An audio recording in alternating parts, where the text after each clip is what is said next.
Hola queridas amigas y amigos, bienvenidos al capítulo 55 de este programa UCDM. Y continuamos con este ciclo basado en las enseñanzas del gran maestro de un curso de milagros, Kenneth Wapnick. Este capítulo, que se llama La sanación de la mente, Kenneth Wapnick parte por decirnos que el gran error de las terapias en general consiste en considerar que el contenido del inconsciente humano, ¿no?, aquel que descubren los terapeutas a través de distintas técnicas, o la psique, como la llamaba Freud, ¿no?, que el contenido, perdón, que el contenido de ese inconsciente o psique es real. Ese sería el gran error de los terapeutas, ¿no? Y que luego, al considerar que todo el contenido de la psique o del inconsciente es real, tratan de cambiar esa realidad, tratan de hacer algo para modificar esa situación que ellos consideran que es real, ¿no? Por otra parte, los teólogos y en general las personas involucradas en los caminos religiosos tratan por su lado de sanar o anular el pecado, ¿no?, y los efectos que el pecado tiene para poder reconciliarnos con Dios. Una vez más, el error es hacer real, en este caso, el pecado, ¿no? Tanto hacer real el contenido de la psique como el pecado es parte de lo que un curso de milagros considera un error, ¿no? Ahora bien, un curso de milagros igual, digamos, en cierta forma coincidiendo con los otras corrientes y terapias, y visión de algunos religiosos, el curso de milagros dice también que el sistema del ego se basa en el pecado original. En eso hay coincidencia. Sin embargo, dice de forma inequívoca que eso nunca ocurrió. O sea, la separación, ¿no? La separación y el gran pecado de haber, digamos, traicionado a Dios, abandonado a Dios, o sea, lo que sea que es el pecado original, nunca ocurrió. Esa es la gran diferencia entre un curso de milagro y la mayoría de las otras terapias. Podemos revisar en la Biblia, en Génesis 3, cómo la religión judeocristiana hace tremendamente real el pecado, ¿no? Sin embargo, un curso de milagros llama magia a cualquier intento de deshacer el sistema de pensamiento de separación una vez que se le ha dado realidad, ¿no? O sea, después de que hemos creído que la separación ocurrió, tratar de hacer algo al respecto, revertir ese hecho, es magia, ¿no? Porque estás dándole, digamos, estás tratando de mágicamente transformar lo que no existe, o dándole, digamos, poderes a la materia o a lo material que no tiene, ¿no? Y eso es magia según un curso de milagros.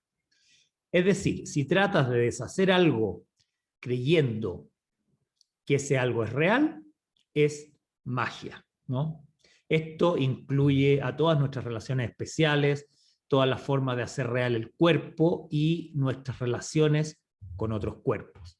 Sean estas relaciones fuentes de placer o de dolor, es lo mismo, ¿no? Todas estas son formas de defenderse de la premisa subyacente de que la separación de Dios y de su amor verdaderamente ocurrió, ¿no? O sea, son defensas contra algo que supuestamente ocurrió, pero que no es real, ¿no? Como podemos ver, casi todo lo que hacemos en este mundo es una forma de magia, es una forma de sostener la idea de que la separación realmente ocurrió y está vigente. Muchas de las luchas de los héroes contra el mal, ¿no?, todas estas utopías, todas estas luchas para terminar con el mal del mundo y derrotarlo y qué sé yo, y derrotar a los malvados, todo eso sin querer es un aporte a mantener vigente el sistema de pensamiento del ego. La corrección de todo esto vendría siendo perdón, despreocuparnos totalmente de la forma que el pecado adopta en las distintas circunstancias, ¿no? Porque el pecado en sí no es el problema. El verdadero problema es que nosotros, digamos desde el tomador de decisiones que está en nuestra mente, el que decide entre el ego y el Espíritu Santo, desde ahí hemos elegido dar realidad a este mundo del ego, ¿no? A este mundo de separación y de dualidad. Por eso, como tanto insiste un curso de milagros, no hay grado de dificultad en los milagros, porque el milagro es solo la corrección en la mente de la creencia de que la separación fue un hecho, ocurrió y está vigente, ¿no? El milagro entonces no hace nada, simplemente observa y se da cuenta que la separación no ocurrió, ni ninguna de sus aparentes consecuencias o efectos, ¿no? En la primera sección del último capítulo del texto de Un Curso de Milagros, o sea, el capítulo 31, que se llama La simplicidad de la salvación, dice lo siguiente: ¿qué simple es la salvación? Tan solo afirma que lo que nunca fue verdad no es verdad ahora ni lo será nunca. Lo imposible no ha ocurrido ni puede tener efectos. Eso es todo. Qué simple cuando estamos dispuestos a aceptarlo. Y qué complejo y qué difícil de creer cuando no estamos dispuestos a aceptarlo. Entonces, por todo esto decimos, dice Kenneth Wapnick, y decimos nosotros también junto con él, que las mentes de los terapeutas y los teólogos no son mentes sanadas, pues no han aceptado dentro de sí mismos el hecho de que la separación es una ilusión. Prácticamente ningún terapeuta reconoce que todos los problemas de la psique y de la mente son irreales, ¿no? Y es inevitable que todos estos terapeutas, todo lo que hagan, todo lo que intentan hacer por el paciente, está contaminado con esa falsa creencia de la separación o la dualidad. Ahora bien, para poder entender mejor el proceso de sanar la mente, es importante revisar uno de los temas principales de Un Curso de Milagros, que es la diferencia entre forma y contenido. En la sección El sanador no sanado, y en general en Un Curso de Milagro, siempre se trata de ir más allá de la forma hasta el contenido, que es lo que realmente importa en Un Curso de Milagro. El contenido y no la forma. La forma es cualquier cosa que tenga que ver con el comportamiento, cualquier cosa que ocurra en el universo material, físico, ¿no? Por lo tanto, forma es todo lo que te ocurre aquí en este mundo, en el nivel exterior, material, físico. Cualquier cosa que el cuerpo sienta, diga o haga, ¿no? Todo eso forma parte de la forma. El contenido, en cambio, es exclusivo de la mente. El contenido está solo en la mente y tiene solo dos componentes. El primero es el sistema de pensamiento del ego, ¿no? Que, como sabemos, está formado por culpabilidad, pecado, miedo, ataque, juicio, muerte, etc. Ese es el sistema de pensamiento del ego, que parte de la base que somos seres separados, ¿no? Ese fue el primer pensamiento, el primer sistema de pensamiento que, digamos, nace en la mente separada. Y luego está el otro componente del contenido, viene siendo el sistema de pensamiento de corrección que nos ofrece el Espíritu Santo. Sistema de pensamiento que está compuesto por el perdón, la sanación, la paz y el amor, etc., ¿no? Está claro que el sistema de pensamiento del Espíritu Santo nació única y exclusivamente para corregir el sistema de pensamiento del ego. Antes el Espíritu Santo no era necesario y el sistema de perdón, sanación, paz y amor no era necesario porque no existía la distorsión del ego, ¿no? Entonces el contenido es este sistema de pensamiento del ego que surge en la mente dividida y el sistema que lo viene a corregir, que es el sistema de pensamiento del Espíritu Santo, principalmente basado en el perdonar todo porque no es real, ¿no? Ahora bien, una de las cosas más importantes que debemos comprender es lo siguiente. Pongan mucha atención. Nada en el nivel de la forma constituye el problema. Nada que ocurra en el nivel de la forma, o sea, ya dijimos lo que hace el cuerpo, lo que piensa el cuerpo, lo que dice el cuerpo, lo que es el mundo, lo que hace el mundo, todo lo que está en el nivel de la forma, digamos, allí nunca va a estar el problema real, aunque el 99%, por decir algo, de la gente ve los problemas allí, en el mundo de la forma. Pero cuando comprendas que jamás el problema ha estado ahí, entonces tu vida va a volverse bastante más simple, fácil y gozosa, ¿no? Nada de lo que experimentamos en el cuerpo, como decíamos, es el problema real. Es solo una distracción del problema real, ¿no? El mundo en general es como una cortina de humo para que no mires a dónde está el verdadero problema. ¿Y cuál es el verdadero problema? Es la decisión de la mente en favor del maestro equivocado, ¿no? Allí en tu mente, donde está lo que Kenneth Wapnick llama el tomador de decisiones, ¿no? El que elige entre el sistema de pensamiento del ego o del espíritu, que es la única decisión que realmente podemos tomar en este mundo, ¿no? Hay una parte de nuestra mente que siempre está eligiendo si pensar con el ego, que es la mayor parte del pensamiento mundano del mundo, pensamiento en general, todo el pensamiento que se usa en este mundo es parte del sistema de pensamiento del ego, ¿no? El ganar, el protegerse, el ser estratégico, el buscar cómo derrotar al otro, cómo superarlo, cómo demostrarle que eres mejor, cómo derrotar a los malos, cómo pasar por encima de la gente, cómo poder superar los problemas, cómo hacerse de los escasos recursos que hay en el planeta. Todo eso es parte del sistema de pensamiento del ego, ¿no? Y esa es la decisión que estamos tomando casi todo el tiempo.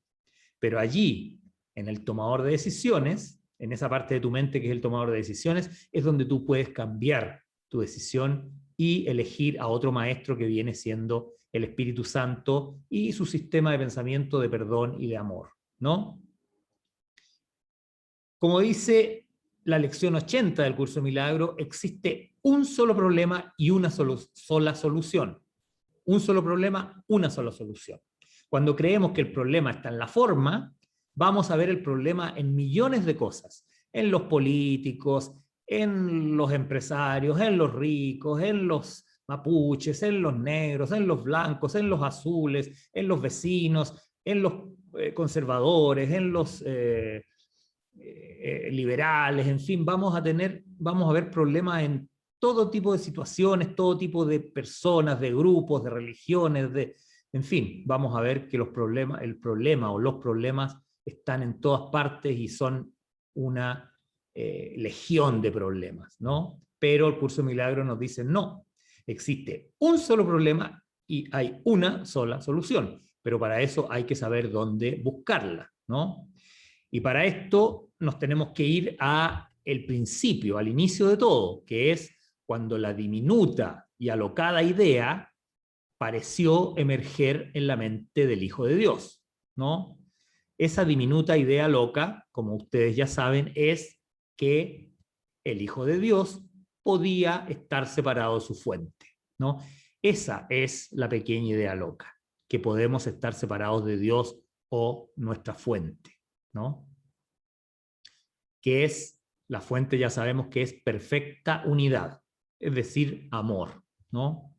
Esa es la pequeña idea loca que dio inicio a este mundo, el creer que podíamos separarnos de esta fuente que es perfecta unidad. Pero aquí es importante considerar lo siguiente: si fuera posible separarse de la perfecta unidad, esta ya no podría ser perfecta unidad, ¿no? Si es posible separarla, ya no es perfecta unidad, obviamente. Por lo tanto, eso implica que este mundo de la dualidad no puede ser real, ¿no?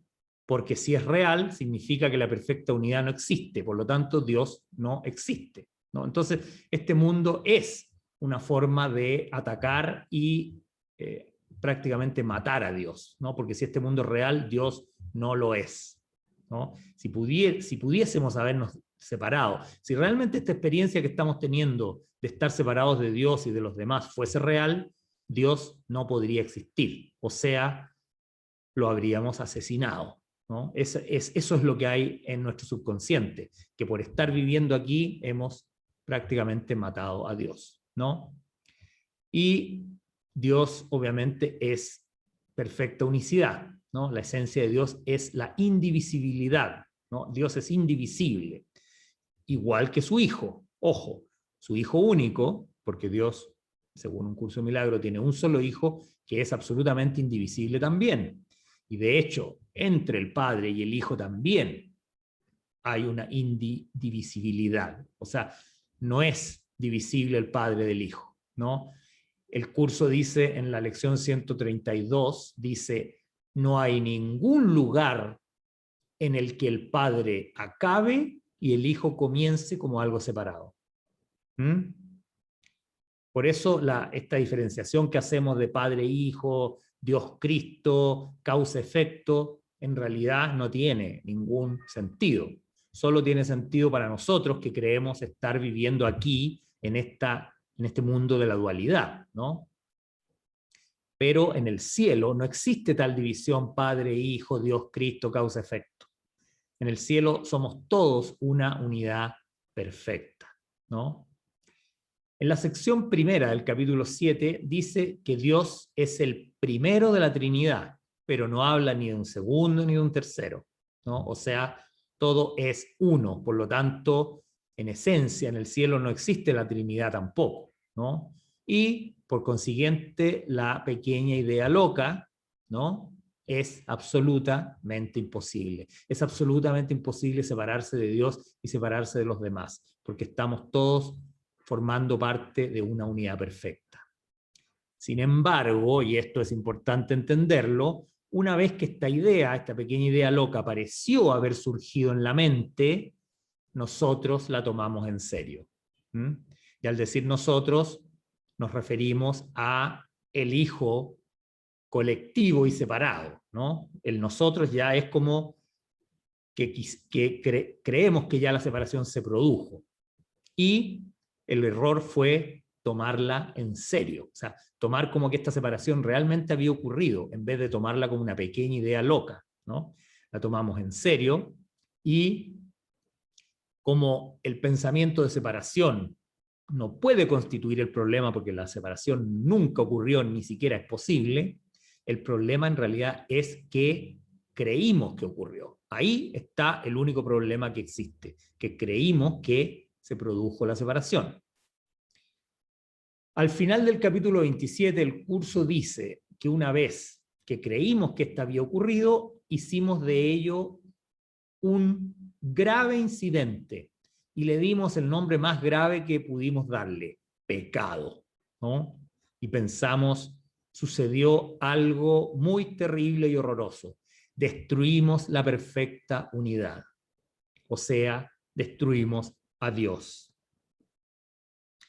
Y todo esto porque queríamos existir como seres individuales, como seres autónomos. Queríamos esa existencia, esa experiencia, sin importar cuál fuera el costo ni quién habría de pagarlo, ¿no? Este es el mito del mundo. Describe algo que nunca ocurrió. Pero este mito es necesario para algo. Es necesario para ofrecer un marco de referencia dentro del cual podamos darle cierto significado a esta vida intrínsecamente demente, que literalmente no tiene sentido. ¿Cómo podría tener sentido la vida fuera del cielo si fuimos creados en el cielo y para existir en el cielo, para ser en el cielo, ¿no? Para vivir allí y vivir tal como fuimos creados, no para existir en un mundo imaginario de dualidad, mundo mental, que es parte de una distorsión absoluta de que podemos separarnos de Dios y de nuestra fuente, ¿no? Entonces aquí, en este mundo, todo carece de sentido porque está separado del verdadero significado, ¿no? Nosotros nos hemos separado del significado de la realidad, que es la unicidad. Por lo tanto, este mundo no puede tener significado, tal como dicen las primeras lecciones del curso. Dicen más o menos que nada en este mundo significa nada porque es un mundo sin significado, ¿no?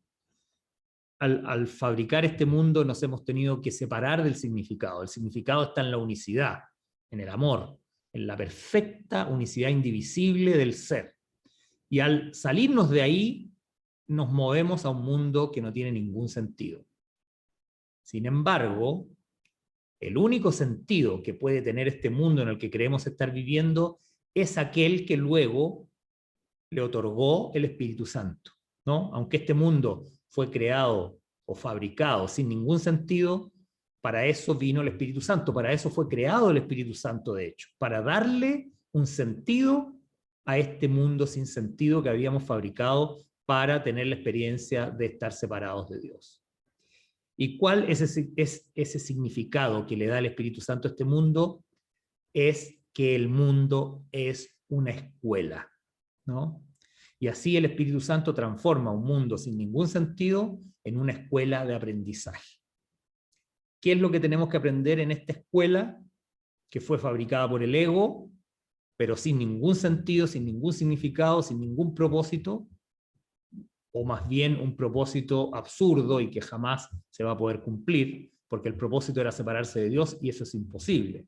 Por lo tanto, este mundo es solo una ilusión que pretende hacer algo que jamás se podrá hacer, o sea, ningún sentido. Entonces el Espíritu Santo le da a este mundo el sentido de que lo transforma en una escuela, en una sala de clases. Y eso es lo que un curso de milagros nos dice sobre el mundo, que es una sala de clases. ¿Y qué es lo que tenemos que aprender en esta sala de clases? Bueno, ustedes ya básicamente saben que tiene que ver con el perdón, tiene que ver con deshacer todo el error creado o fabricado por la distorsión del ego, en fin. Pero vamos a dejar hasta aquí este capítulo y en el próximo vamos a hablar más sobre este significado que el Espíritu Santo le ha dado a un mundo sin significado y cuál es la enseñanza que debemos aprender en esta escuela que es el mundo. Muchas gracias, espero que les haya gustado el programa, danos tu like, ojalá lo compartas y nos vemos en el próximo capítulo de este programa UCDM. Muchas gracias.